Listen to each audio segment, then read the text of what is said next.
welcome you again to Coaches at Crown Brew Getting Coffee, kind of what we're calling Season 2. Here we begin in January. I hope everyone had a good holiday and Christmas and a good New Year. And we're back today, back in the saddle, and we're here today with Goreville Softball coach Shanna Green, and I want to welcome you, Shanna. We're going to talk today about her program and her successes and just talk coaching, coach to coach today. Want to mention, first of all, the Swinford Media Group for making this possible as always, and thank you to them. I want to thank Crown Brew for letting us use their facility and this great coffee shop, and I want to thank my buddies at Adrenaline Fundraising. If you've got fundraising needs as a program, as a coach, my guys at Adrenaline are great. I think they'll put up a screenshot there at some point during the podcast. You can contact Jeff Scott and his crew there, and like I said, every week I've raised a lot of money with that group, and they just made the job of fundraising really easy for a coach that went into fundraising not loving it, but I grew to love those guys and the job that they did. So Shanna, welcome again. It's great to nice to meet you. This is my first interview with someone I had not met officially, but I am so glad to have you. And it's so funny because when I proposed this idea and I got the green light to do it, people started saying, oh, okay, we're excited about it, who you can interview, and I mentioned who I had some ideas for, and over again, your name got mentioned. Oh, well. Yeah, people said, you've got to do Shanna Green, you got to talk to her about coaching, and so your reputation precedes you. I think a lot of people love what you do and how you do it, and so it's a pleasure and honor to have you here today, and I'm glad you said yes. So I want to talk a little bit about your bio, first of all. You're the Goreville Softball coach. You played college softball at Shawnee Community College. You grew up in Goreville. Mm-hmm. Did you play other sports besides softball? Yes, basketball. Of course, that was the only two sports at that time. But softball was your thing? Yes. Yeah. So you spent 3 years as a junior high coach at Goreville.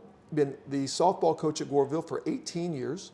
You have a record of 321 and 214. Very impressive. You've won 12 regional titles, 7 sectionals, 6 super sectionals, 1 fourth place finish, 1 third place, 1 second place, and 3 championships. 7 times Southern Illinois Coaches Association Softball Coach of the Year, 7-time Illinois Coaches Association 1A Softball Coach of the Year, NFHS Coach of the Year, and you were inducted into the Softball Hall of Fame in 2023. Is that all correct? That is correct. That is impressive. Thank you. One of the best parts of this job has been getting the bios from these coaches and looking and being every week just like blown away by the achievements. And so we're going to kind of try to figure out some things about what you do and how you do it, and let's talk. Okay. All right. So tell me about growing up in Goreville a little bit. So that's your hometown. That's where you're coaching. Mm-hmm. So tell me about your growing up and playing sports there. I mean, obviously I was born and raised there, very small community. So it's kind of funny now because a lot of the people that I went to school with either, we're back working at the school who I played sports with, we're coaches there now. So it's kind of one of those tight-knit communities that it's kind of a revolving door. So it was nice. A little different back then, obviously, because at that time there was only 2 classes. So, we were always competing against the bigger schools to be able to get anywhere in the postseason and things like that. So, obviously we grew up in a very competitive environment just because we did want to win, and we were trying to figure out a way to do that against these schools that were 2 and 3 times bigger than us.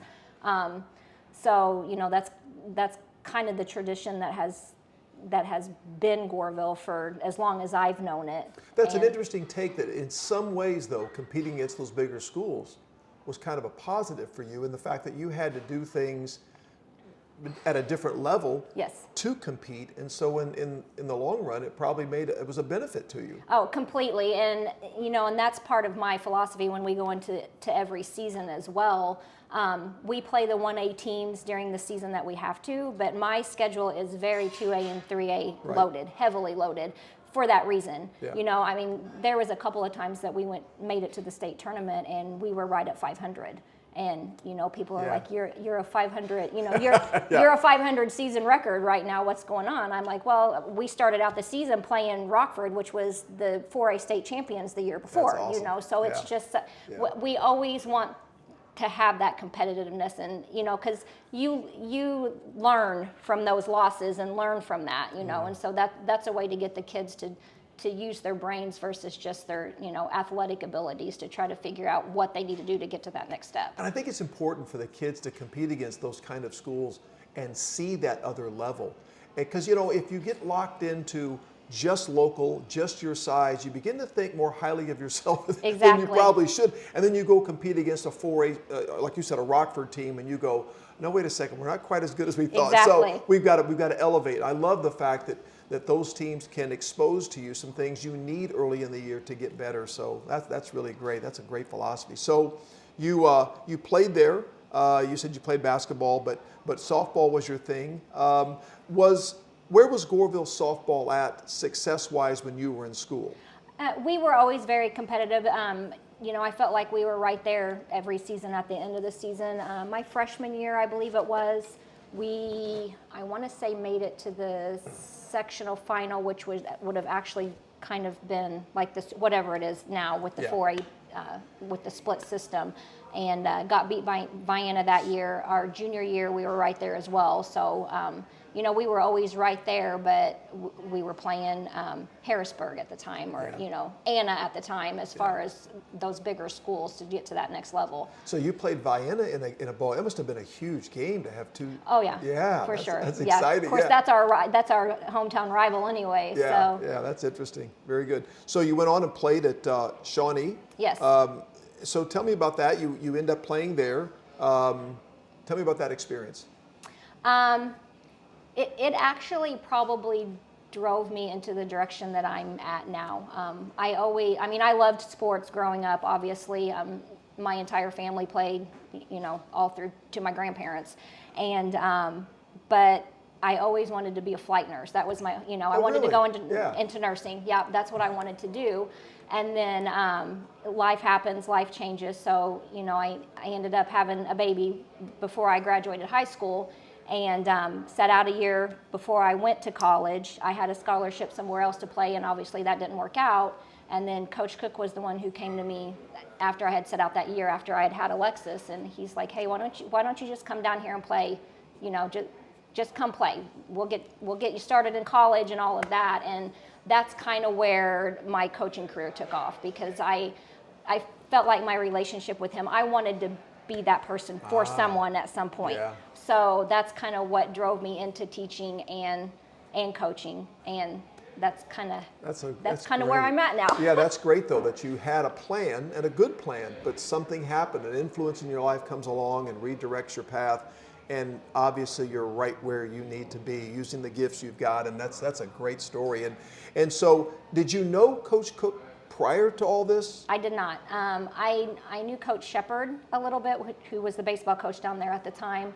He lives in Goreville, and that's kind of how that connection happened. I got you.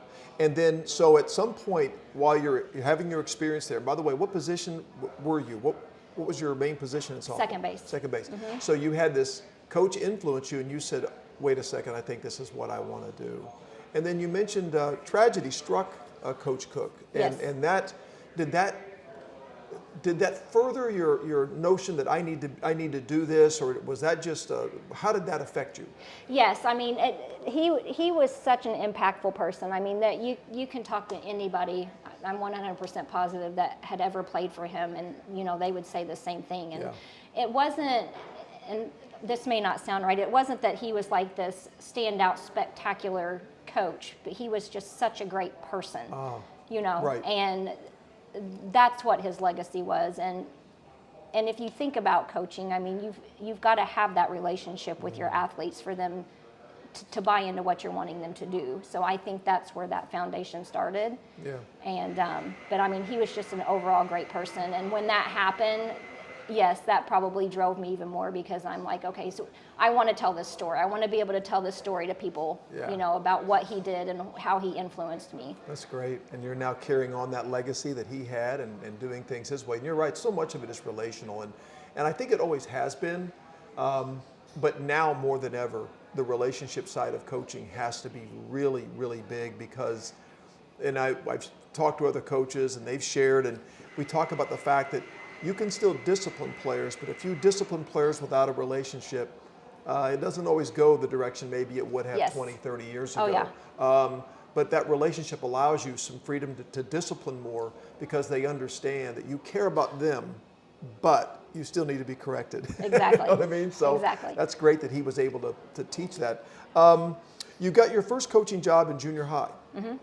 So what was that like, and what did that have any impact on your high school coaching career? It was a good experience. I had actually applied for the high school job beforehand, and one of my ex-coaches actually stepped in for a couple of years and they hired him for that position, Coach Black, Roger Black. And so after that had happened, the junior high position came. It was kind of like one of those, 360 full circles. And so I'm like, well, I don't have the experience anyways. I need to start somewhere. Yeah. And so that's when I applied for the junior high position and got it. And it was a great experience. Yeah. It's not quite the level of high school, obviously. So, you have some room to grow and learn and get to know how to coach girls. So, which is a whole different ballgame. It's on my list. But yes. Yeah. So, those 3 years, I felt like somewhat prepared me to step up to that next level. Yeah, and I think some of the girls you coached in the junior high were going to be your players for you. Yes, so that's a good story as well. So that 6th grade bunch I actually had from 6th grade all the way through to their 12th grade year. Right. Had 3 sets of sisters, so that was like a 12-year process with that family. So that was kind of cool. Yeah, that is cool. Very cool. From the very beginning, from the junior high to the high school transition, what do you do, or what did you do, or have you done to keep learning? Like what is it? I know in football what we do, and it was clinics, and it was visiting schools, and this and that, and you buy videos, or whatever coaches do, and all of the above now with YouTube and stuff. What did you do to keep getting better as a coach, maybe in the off season, season's over? How do I get better? What was your plan? Yeah. I just talk to people, and I do go to clinics and watch it. I do all of that normal coaching stuff. But I'll be the first to tell you, almost 99% of everything that we do is not mine. I'm a thief. The same way. So I'm an absorber. So even different teams that we go and play, even what their warm up is like. If there's like a team that we've never played before, and I'm like, oh my gosh, that works so well.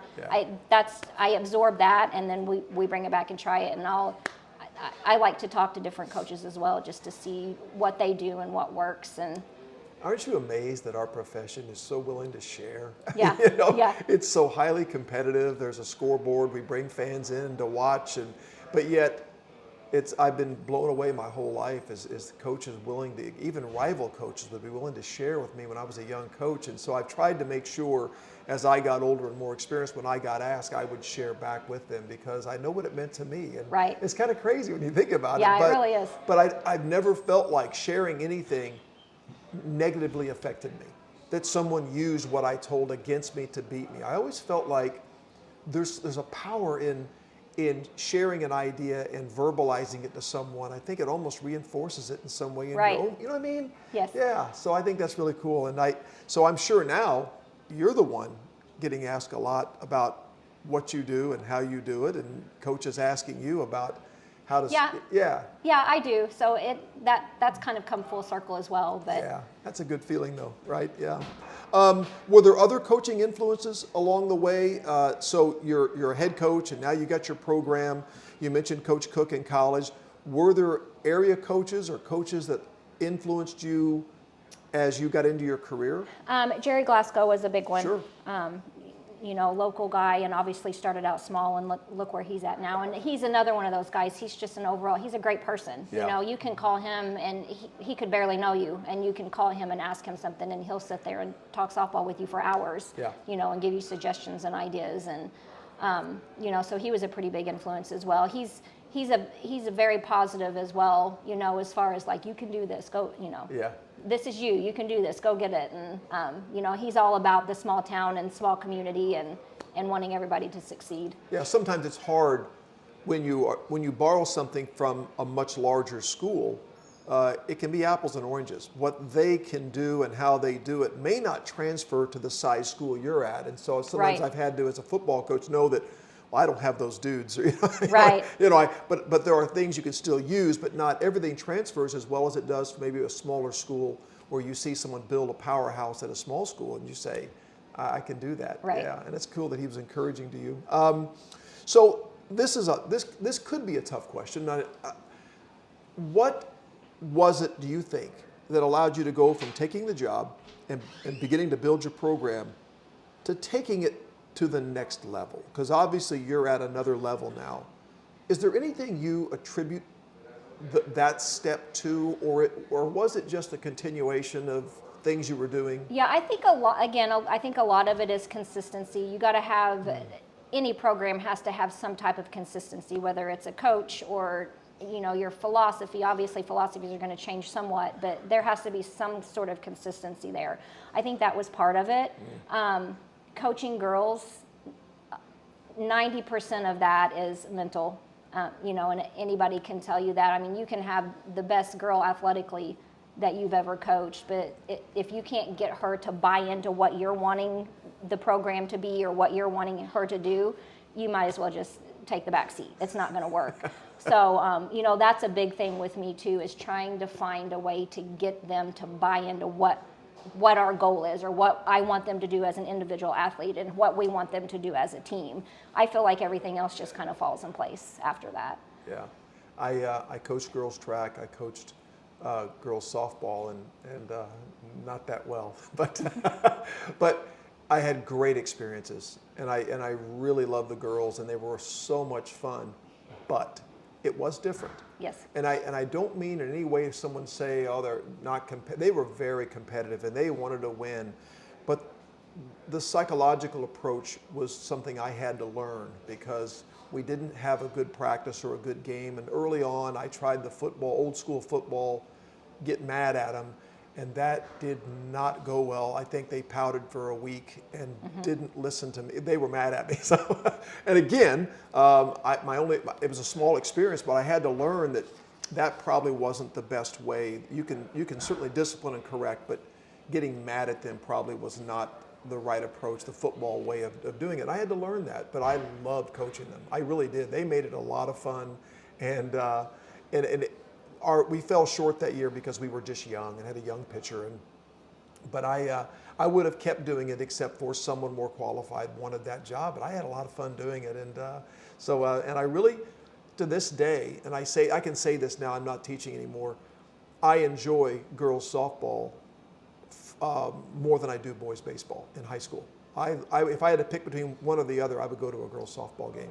It's fast paced. I love the strategy of it, and even though I wasn't very good at it, from that moment, I have a great appreciation for your sport and what you gals do. So it's a lot of fun. Your practice philosophy, is there anything unique about the way you practice, or is it something that is pretty common among other schools, or do you have any unique approaches to practice? Not necessarily. When I first started, I tried to run a very rigorous routine, and from this time to this time we're doing this, and that worked for a while, but again, it's girls, times have changed over the past, 20 years, and I'm a lot more flexible now. I've learned over the past few years, again, and this has to do with getting the girls to buy into what you want them to do. I let them help me with practice a lot, as far as, right. What do we need to do? What do you feel like you need to work on? We may not hit for 2 days in a row because they want to field or they want to do that. So that's kind of where we're at now, as far as the past few years. Again, just because they have to be comfortable out there. Right. And if you're doing something in practice over and over and over again, and they don't feel like they're getting out of practice what they need, then they're not going to be comfortable. That is, I look for nuggets in these conversations. That's awesome. So you're creating some ownership among the girls by asking for their input into what we need to do, and you trust them to, Coach, this is what we need, and that's really awesome. Yeah, and that's been a big adjustment for me over the past few years, and I still am. I'm a control freak, and I think most coaches are. Yeah, by nature. And I've started giving them a lot more ownership as far as game time as well. I do a lot more over the past probably 6 or 7 years. I give my pitchers a lot more ownership. I mean, I still call pitches, but if they feel like that something else is going to work for them better than what my approach is, then we try that. And that has worked out really well. I'll say this, you don't have to agree with this, but I feel like as a young coach, there's an insecurity about letting them make decisions, that when you get older, you realize, you know what I mean, that you don't have to be insecure about that. Right. If the player has a feeling, hey coach, I want to do this, you have the freedom to say, go for it. Yeah, go for it. Let's do that. So that's really cool. Off season. So from what I've been around every school I've been at has had good softball programs. It seems that softball's a continuation. There really isn't, and it's not a fault. It's just once the season ends, you have summertime. I'm sure your girls are still playing, but then you start open gyms. You start doing things in the off season. Yes and no. Again, we have added volleyball, golf. We have track, cross country. We have so many sports in our school now, right. And it's so small. Every one of those girls are at least a 3-sport athlete. Some of them are 4-sport athletes. Right. So that has changed over the last few years as well as we add these individual sports. So yes and no. I don't get as much involved as far as an off-season program as what it was whenever I started. That's interesting. Yeah. A lot of them still take lessons. There's something going on once or twice a week for those girls. Yeah. It's just not actually school involved, if that makes sense. It does. And the pitchers, obviously, they never take a break. So that's kind of where we're at with that. But it's so hard to get them when they're in basketball season, to be doing softball stuff, or when they're in track to being, and I have a couple of golfers that golf in the fall, and so I just kind of put the brakes on that and let them do what they need to do, and if they need to come in and do something, by all means, we're going to be there for them to do it. But as far as weightlifting and stuff like that, they do that throughout the year with all of the other sports. Yeah, so that's interesting. And so you've got baseball and softball have this. The kids are able to go hit someplace, or the pitchers can find a way to pitch, but it is truly it ends up being something that they're active. I love the idea that you're very open to your girls playing other sports, and that's good, right? Be competing and doing other things. Yeah, I'm a big, and again, this actually came from a clinic, and I can't remember which one. There's different things I'll pick up in clinics, through the years that I hang on to, and that was one of them. And and she was a D1 softball coach, and that's what she was saying, that there's been times that she was not able to get to a softball game to see a recruit, but she was at a basketball game and saw how they performed or how they reacted to their coaches in that basketball game, and she was still able to or felt comfortable recruiting them in that position. Yeah.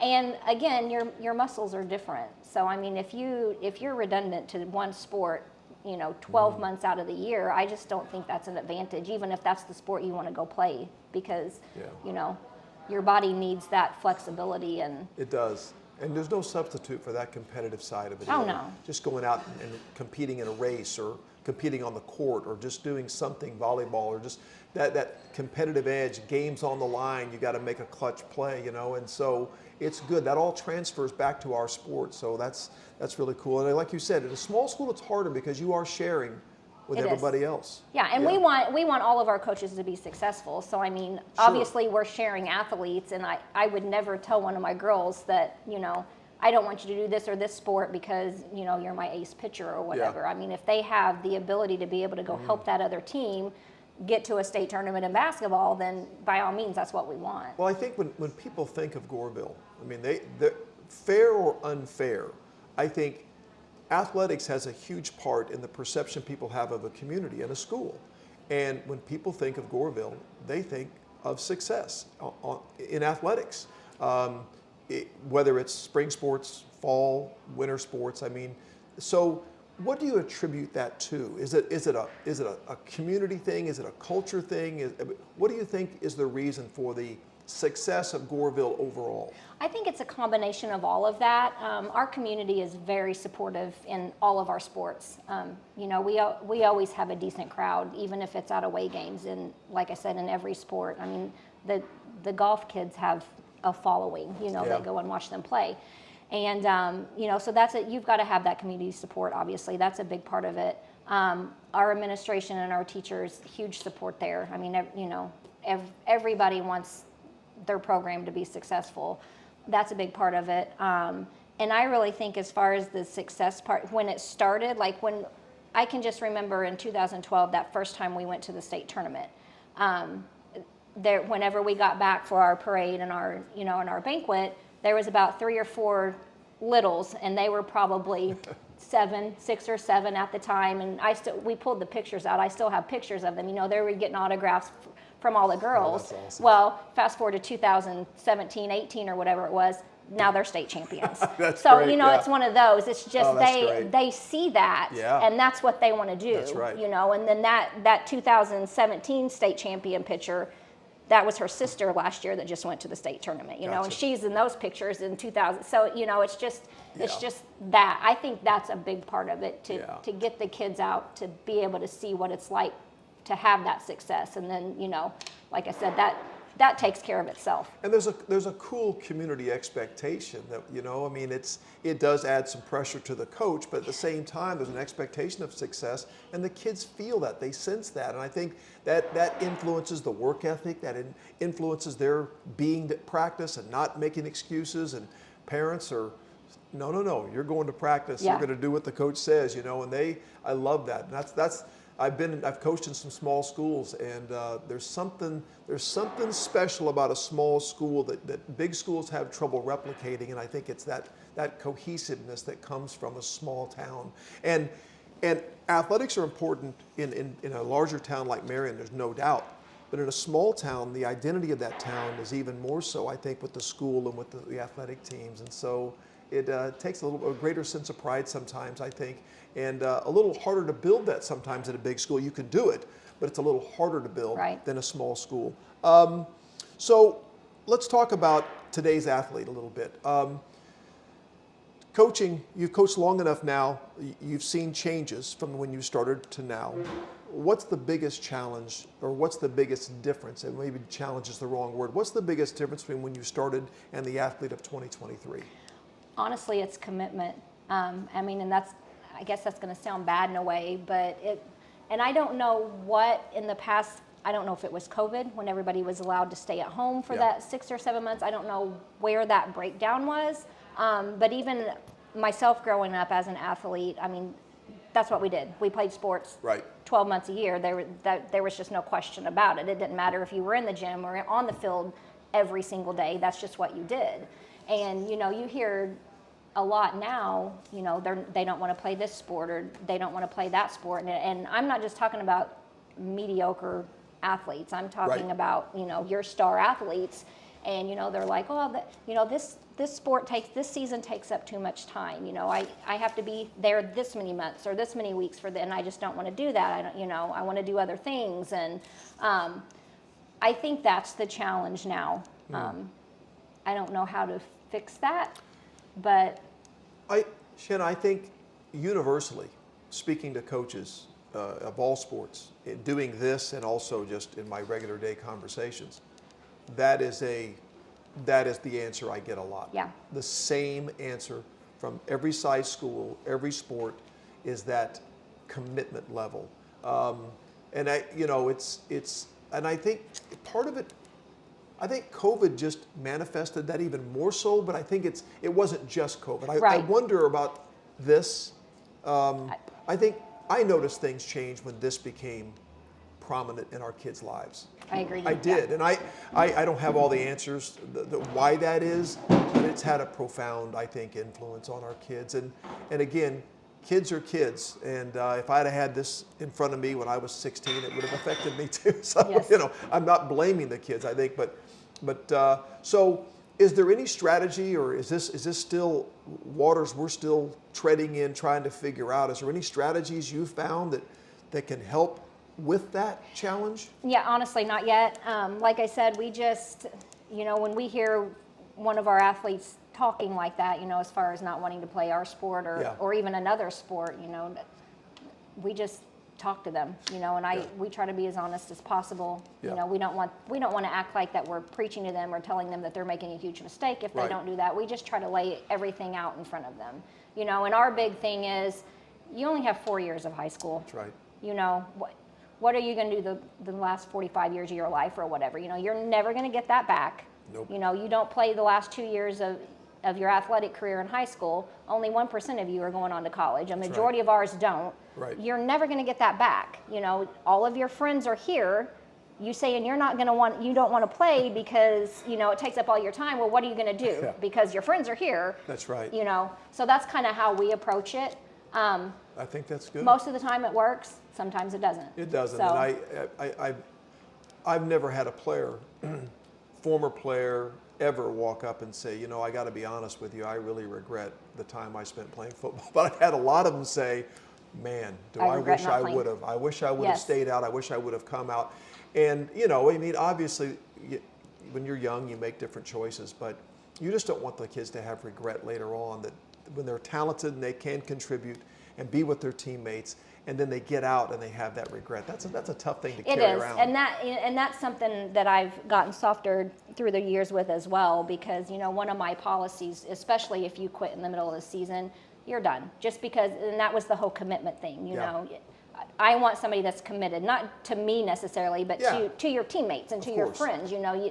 And if you quit them, you know, what right do you have to, you know, oh, next year we're going to be really good, so I'm coming back to play. You know, I just, had that before. That was absolutely not. And, you know, over the past couple of years, it's not been that anybody has quit in the middle of the season, but I've had a couple of girls, like, after the season, I'm not playing. And, you know, this past year, I actually had one that was, we were 4 days into practice. Obviously, it wasn't a long time, but 4 days into practice, and she came in and, you know, just melted. I want to play, blah, blah, blah. And, of course, I let her, you know, I'm like, we've only been in practice 4 days. You're going to have to prove to me. You're going to have to work. You know, it was one of those whole things, right? Yeah. And they did, but it was so funny because even like John, my husband, he's like, what is wrong with you? Because that, you know, that's something I've had to learn, because in the past I would have been like, no, absolutely not. But, you know, you got to change with them as well, you know, and that's part of being a successful coach. I think especially too when I've had freshman or sophomore players make really silly decisions that, and then they come back regretting, you know, and so you can offer some grace there more. At least I did more so than maybe a senior. Right. But that's really interesting. And a lot of times I found that when a kid makes a decision, they're on your team, they're a contributor, and they decide not to play, there's usually something else driving that decision.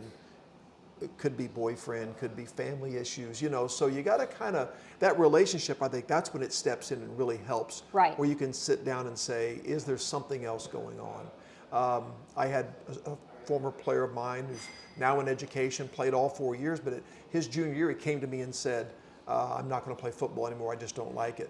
Well, come to find out, it wasn't anything to do with football. He had to get a job to help support his family. And so we were able to work out a job and practice, and it all worked out. But he didn't want to tell me that. Right. Because you do see a lot more of that now, too, as far as kids having to work. That's right. And there's ways to work around it, you know, and fortunately when you're in your situation, you can try to help them find employment that will cater to a busy sports schedule. Right. But any changes in the game? We've talked about changes in the players and that, but how about changes in the game of softball? Has it changed, or is it changing? Is it going to something, is there something about the game that's different than when you started? On the athletic standpoint, you know, 20 years ago, it was a pitcher's game. Yeah. You know, I mean, you had 1 and 2 run ball games all the time. And that has definitely turned over. I mean, it's definitely more offensively driven now, I think. Why do you think that? Why do you think that is? I think that a big part of that started whenever we moved the pitching rubber back, which has been several years ago. You know, that gave them a better opportunity. You've got a lot more girls hitting throughout the year. That, I don't know. I mean, that I just feel like offensively, that's what's been driven into everybody's head over the past however many years. I mean, you can look at Major League Baseball too. That's all they talk about, you know. And it's not just, you know, put the ball in play and run. You want doubles, and you know. So that has definitely changed. That's interesting. Yeah. So is that something now you are addressing has that changed your coaching style, your approach a little bit? A little bit, yes. I'm very defensively driven. So that's what I focus on. And, you know, I feel like that even though the game has changed to more of an offensive type game, if your defense isn't there and you have an off, and you're going against offense every single day, you're not going to win. So I have definitely picked. Like I said, I've always been a defensively driven coach, but even more so now.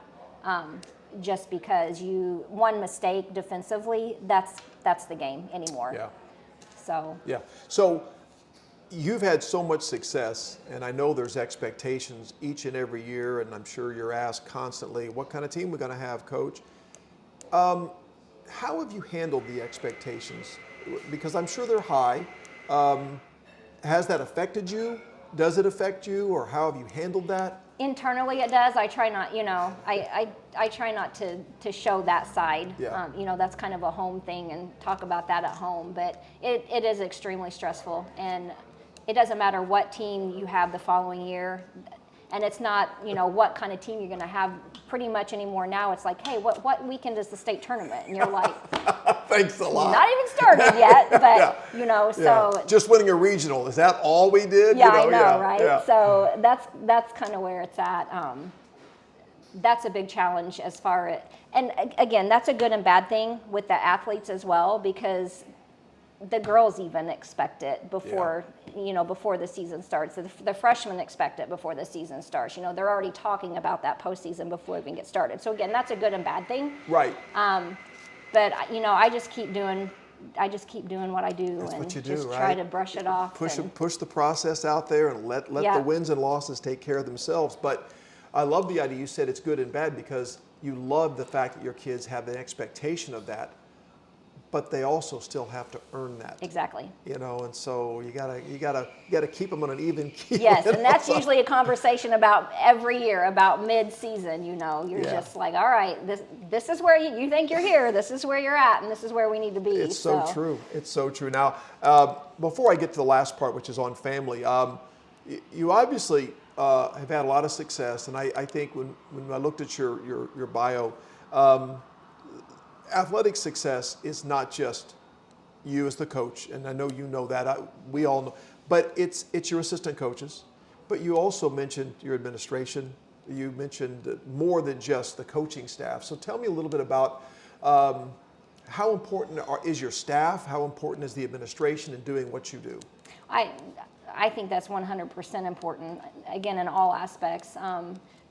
My assistants throughout the year have been fairly consistent as well. That's it's not good. like, the turnover has not been there, which Yeah. is good. And our relationships have been good. Yeah.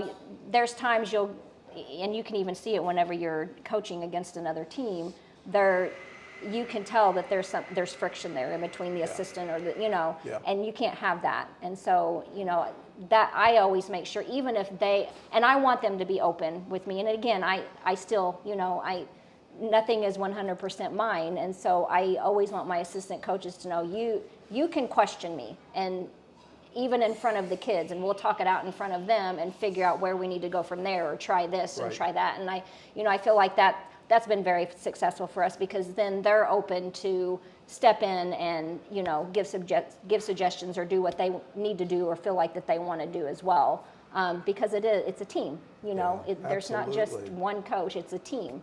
Just like we preach team to the kids. Yeah, and it's really important for your players. You tell them to sacrifice and to be a team and to care for each other and respect each other. And then when they see you and your staff doing that, I think that's a great lesson. And it's subtle.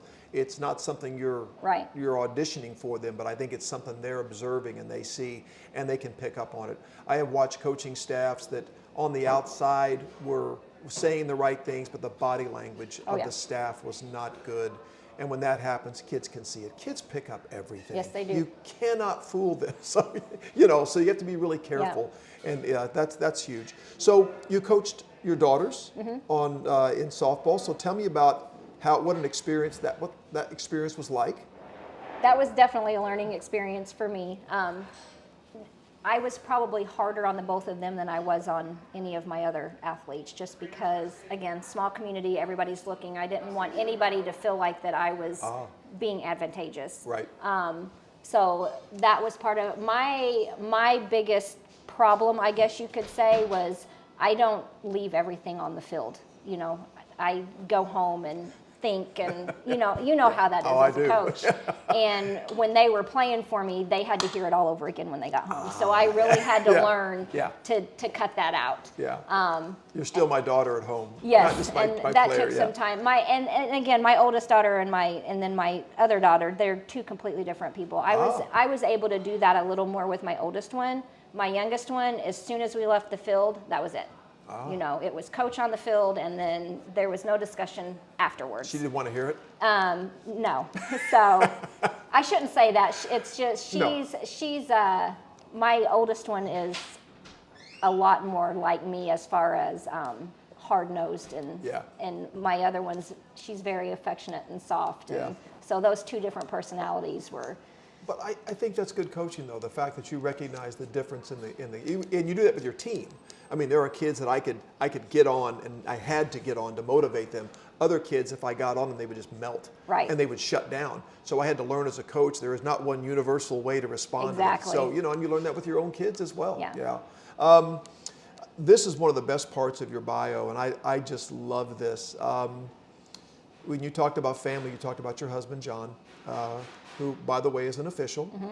And I hope that when you mentioned you're going to do this podcast with me, he didn't tell you a horror story about being on my field, being on our field when I was coaching. But he does a great job, by the way. He's an outstanding official. You talked about him. He was there for support, a shoulder to cry on, a punching bag, a fellow person to celebrate with, and a roller coaster partner. That's awesome. Yeah. And he's a good guy. Yeah. So, and again, to be a successful coach, you have to have that. You have to have that home support. That's probably more important than any of the rest of the stuff that we've talked about. And if that's not there, I just don't feel like you can go to your job and give that 100% that you need to give. Yeah. And so that's been a great blessing. It is, and so it's a cool way to pay tribute to him. I thought in your Hall of Fame bio that you had, because you're right, and it's not easy to be the spouse of a coach. There's a lot of roller coaster, as you said, and it's a ride. And, yes, it is. And it's so awesome to have someone that's honest with you and steady, and can let you have those emotional swings, and they understand. Yeah. Oh yes, they do. So, in closing, what keeps you motivated? What is it that motivates Shanna Green to keep doing this and to do it at a high level? I think it's the community and the expectations, and just me growing up there. I don't want this to dissipate. I don't want it to go away. Yeah. I think that's a big one. Seeing the kids, especially whenever you make it that far in the postseason, and their reactions and their experiences, that's another big one, because the season is grueling and you get tired. Yeah. There's times you don't, as a coach, don't want to go to practice, and then you see the outcome at the end, and that's just that's just a trigger, and you're like, okay, I'm doing what I'm supposed to be doing. Yeah. And I love what you talked about at the very end. You talked about why you coach, and I thought it was beautiful. That one of the greatest things about coaching, and I don't have the quote in front of me, but it was basically, when it's all said and done, and those kids are finished playing for you, and they go on to be successful in life. Yep. Seeing them later, maybe years down the road with their own families, they're graduating from college, getting jobs, some come back to Goreville and now that is a really great tribute to you of what you see, having that vision of what success really is, because if you and I get into the business just to win, it's pretty fleeting. Yes. So 1 year's success, the next year it's, well, what have you done for me lately? But that legacy of what your kids get out of playing in your program, or some benefit you offered them or impact you had, is life, and that's a really great tribute. Can you just what was that something you from Coach Cook, that's what he? Yeah, again, that all stems back from him, and and as an athlete, you can look back on any of your coaches. There's some, even if you did not have a good relationship with your coach, there's something at some point that they have said to you that carries on, in your life, whether positive or negative. I'm just hoping that most of the stuff is positive, and so that's kind of where that goes, because that's our job as teachers, as coaches, as parents. you want to give these kids the tools to be successful, because they're going to grow up and be adults. They're going to have to take care of us at some point in their lives. And, you know, you want them to be the best version of themselves. And, you know, to me, that's sports in a nutshell. You know, that's just trying to teach them to be the best version of themselves. Yeah, and it's a great platform.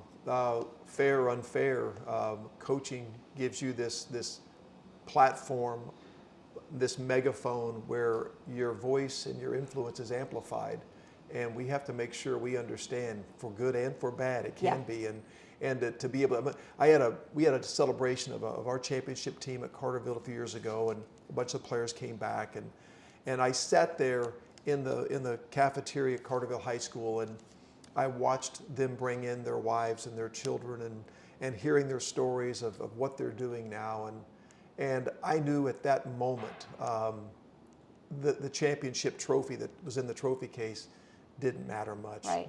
That where I was in that room with those individuals was really what this was all about, and the camaraderie, that feeling was still there. And I'm sure when you still see your former players, it's like they were here yesterday. Yep. It may have been years since you've seen them, but there's a connection for life. Yep, So, that's for sure. Well, I appreciate you being here. Man, some great insight. Congratulations on an amazing career. Is this something that's going to continue? You have visions of doing this for now, yes. For now? Yeah. Yep. Well, that's good. You know, I feel like I have to get to a point to where once I step down, it's the whole regret thing, I guess. You know, should I have done this one more year? And I've got to get to that point. I don't, and I always say, I'll know. And I think as a coach, you'll know. You know, as a successful coach, you know when you're done and when you've gotten to the place to where you're comfortable with stepping down. And I don't think I'm there yet. And you know, I always talk about the butterflies, especially in the postseason. When those aren't there anymore, it's time to step down. Yeah. And I just don't think I'm quite there yet. Well, I hope for the sake of the Goreville athletes, you continue coaching and continue being that influence that you are. And I appreciate you being here. Thanks. Great. Thank you again for joining us. We appreciate you watching and listening. And I just want to say thanks again to the Swinford Media Group. I want to thank Crown Brew, and I want to mention again Adrenaline Fundraising if you've got fundraising needs. And appreciate you joining us. Look forward to seeing you again next week. Thank you.